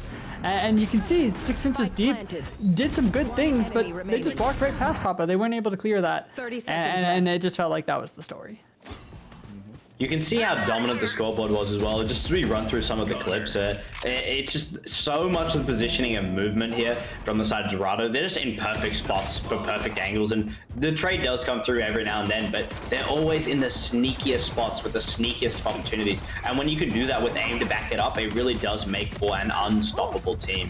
I mean, it's 10-2 right now. What a big deficit. This is our game-winning match point in front of us. Volt, what did you think of the end of the game here? I'll be honest. Like, I was very excited for the matchup at the start. I think the first half of Haven gave me what I thought would be the continuation of the series, where we'll have a team that is disciplined. Maybe they don't have it in them yet to like bring out the X factor, flesh out their playbook, or do something out of the playbook. And then it will be like a back and forth between like the man versus the machine analogy, where the machine is just very linear, and eventually the man beats the machine. But it felt like there was a glitch in the system. It's like, well, good night. The system was just too strong. Yeah, which is not to knock on the side of Hunter's Association, not Academy. Oops. But yeah, like the factors, especially, like, you feel that there was a playbook, there was something, but they just weren't able to adapt, weren't able to keep up. And if you can't keep up, no matter how good of a strat book you have, you don't have the ability to utilize it. If you can't do it, if you don't have the members, if you lose blood, if you lose map control, if you keep like losing these small edges over and over and over in very small plays, suddenly your mental breaks. And I felt that was the thing that was happening when they were progressing, where it just feels like they were playing nonchalantly. Yeah, well, it looks like Volt embodied the man versus machine a little too much with some lag coming through, with some robotic sounds. Yeah, Easel, what were you about to say? I was just gonna say, I got a couple of the words. I'm able to interpret the machine. It was definitely a story of once their mental was broken, they never recovered. Once they ran away, and so I'm gonna say Amen. Amen. Once Bushy got those 2 rounds, that was the pivotal turning point, and was able to rally their teams and just crush them. But in that final game, it was Vlad Alina just putting them in advantageous situations constantly, ending that game at a 23 and 5 KD. That's of what, do the math. What is that? A 4.2 KD? Absolutely outrageous performance from them, and really just looking like they're playing in 2 different lobbies. So I hope that Hunters Association can work on their team play a little bit more to give them a chance in the upcoming next couple of weeks, because this tournament's not over yet. We're only on week number 3. They can still turn it around from here. But man, do Dorado Gaming Tango have the aim to back up their strats? Man, what a team and what a play. Yeah, I think Dorado Gaming Tango, the right way around, they have such a promising rest of the split ahead of them. really only being in the third week so far, they still have 4 more weeks ahead of them. With a 3-0 scoreline, they have put themselves in such a good spot to look towards being the victors of this like group that they're in, and being able to get into those top spots, being able to go for these top prizes, getting through to the playoffs is probably the main goal in everyone's minds. And Dorado does not seem to have a problem with that at all. What a strong team, and it's kind of put their opponents, Hunter Association, in a really iffy spot. Being negative in your win rate, what was the? It's 33% win rate. 33% now, yeah. But it's only a 3-game sample size, guys. Like, let's be 3 out of realistic. 7. That's almost half of the sample size that we're gonna get. That's they have more games than they have played. Like I said, they still have a chance. Yeah, they definitely still have a chance to stay in. It's just that the overall sample size of what we have out of 3 games, it could have been their opponents, but then again, it is going to be the better teams that move forward in the next split. And Hunter Association, again, it's so hard to say, but you mentioned earlier, Easel, their game sense and the way they want to play, especially some of them, they are doing the right thing. It's just that they're so close to getting to that aimling level. They're just not at it yet. When you queue a little too high and these teams are a little too good, even though Diamond is the cap of our league, these guys unfortunately do struggle a little bit with that limit. And Easel, I'd love you to introduce our MVP for the night tonight. It looks like we got a man. I was not casting the game, so I have a hard time pronouncing these Vladilina. Yeah, go ahead. Vladilina. These are the stats that I was talking about. 23 and 5 on the KDA. That's outrageous. I'm still doing a huge shout out to Bushy for those 2 rounds, but Vladilina going absolutely insane mode, really destroying the lobby. So this is a crazy KD, but it's not like there were a bunch of people trailing him. The next most kills is 14 from 6 inches deep, and then 13 from Hoppa and Bushy and stuff like that. But this is a nearly 10 kill lead over anyone else in the lobby. So someone check Vladilina. Is this his main? Is this a smurf? Because he looks like he's smurfing. mind you, I think for the whole series, he's like 39 and 15. So that is an absolute massive KD gap. Like, if you're looking at the KD differential, that's like, think a plus 14. That is absolutely insanity in a best of 3, because these 14 kills are in themselves like 4 or 5 rounds. What a KD, and to have that over the entire the entire series so far, now added to their overall stat pool, which they've had earlier into these games. I mean, their KD is already through the roof. So to have a KD on top of that of almost 3 is unbelievable. What a great stat line here for Vladilina. There we go. Yep. That sounded about right. I'm really keen to see. I mean, Easel, I think you've covered most of the games out of all of us so far. I won't put you on the spot about remembering all the other teams, but do you think that with all the other competition you've seen so far, where does Dorado kind of feel like they slot in? I'm kind of getting chills right now, because Dorado are so far in front of anyone else. Maybe the reason I say that is this is the first best of 2 I've done for this whole tournament. Every other game has gone to 3, but Dorado just stomped the opposition. So I'm so sorry, Hunter Association. It is either that you are the weakest person in the league, that you guys are the weakest team and they just wiped you guys, or I think it's probably more likely Dorado are insane, and I think are guaranteed moving out of groups in at least top 3. Okay, Easel. I have to take you there. Sorry. Once again, ladies and gentlemen, welcome back to the black market. Wait. Oh, your hopium! Oh no, okay, it's back. Yeah. Okay, it's just that they have met their worst matchup. I think Hunters are gonna do good in the group. This is the script, okay. Yeah. Okay. I don't know how much they'll fare into making playoffs, but I'm sure. So they're gonna do good in groups, and then they're gonna do good in groups. They win their next 5, right? No. They're gonna win 4. They're gonna win 4. Okay, they're gonna barely make it 4 out of the next 5. Okay. Yep. And then what happens in playoffs after that? They'll be knocked out in the first round. Unfortunately, that's how the script goes. What's the point? Okay. Maybe they're going to have room to improve. That is the greatest thing about seeing some of these splits is teams try so hard to push in some of that training, push in some of that teamwork, and they exponentially grow. It's like watching an anime training arc, I swear. They got some secret power-up that comes out of their sleeve, or they go Super Saiyan or something. These teams have so much room to grow, and we've already seen Dorado. They are growing, and they are strong. But Hunters Association, I mean, you heard Volt. They still have a lot up their sleeve, and they still can get through this group with what we've seen so far. And they might grow to be able to defeat the opponents that crushed them so hard in these last two games. They will try. Okay. Look. Take your hopium. Take your hopium now, ladies and gentlemen. They will work hard, and I would love to see where both of these teams go. It has been a fantastic night. The first 2-0 that we've seen so far in this split, and Dorado now looking like a major on broadcast. First on 2-0. broadcast. I want to specify because Dorado have gotten a 2-0 every week. We just haven't covered it. You had it here first. Dorado getting a 2-0 every single week, and they may continue to do so. This is going to be a big split, and it seems like we have our front runners up and ready to show us what they have. Make sure you don't miss everything we're doing in the coming weeks. Today's Thursday, so it's Wednesday for you guys. And Wednesday at 8 p.m. Eastern Standard Time here at Victoris Esports for our Victoris Rivals League. Now, don't miss out on any of this. Series. Yeah, okay. And too many Victoris stuff. Way too many. We haven't lost. Yeah, we're almost up every day. We're almost up every day, whether it be League, whether it be Valorant. You'll have your fix here. You don't have to worry about it. And the narratives are insane. Like, I love the banter here. I love the storylines.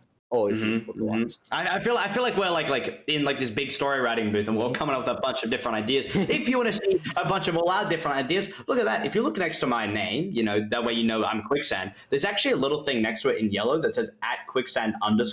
I swear, guys, that's the craziest thing ever. This is a photo of me streaming from the bath. Obviously, I'm wearing clothes, but I was casting in the bath. Where's the shill? Where's the shill, lady? Yeah. Go do that. Go follow Volt as well at Voltcast and easily. Hey. Is Ezelon? You're gonna say that one. Easily on. We got a little clicker on there showing you that this might not be clickable, but you can go ahead and check out our social medias. Follow Quicksand specifically on Twitter. But big thanks to Rhino VOD for putting on this production as always and observing. And if I'm not mistaken, I think we might just about be wrapped up for the night before That's right. 9 p.m. Central. That's right, baby. USA! All right. As a big goodbye, a good night to you Americans, a very early good morning to you people in Egypt, and a very wonderful good afternoon to all you Aussies out there. I hope you have a wonderful whatever activity you do at your designated time zone. Have a wonderful rest of your night, day, afternoon, evening, and I will see you all next time. Cheers, dads.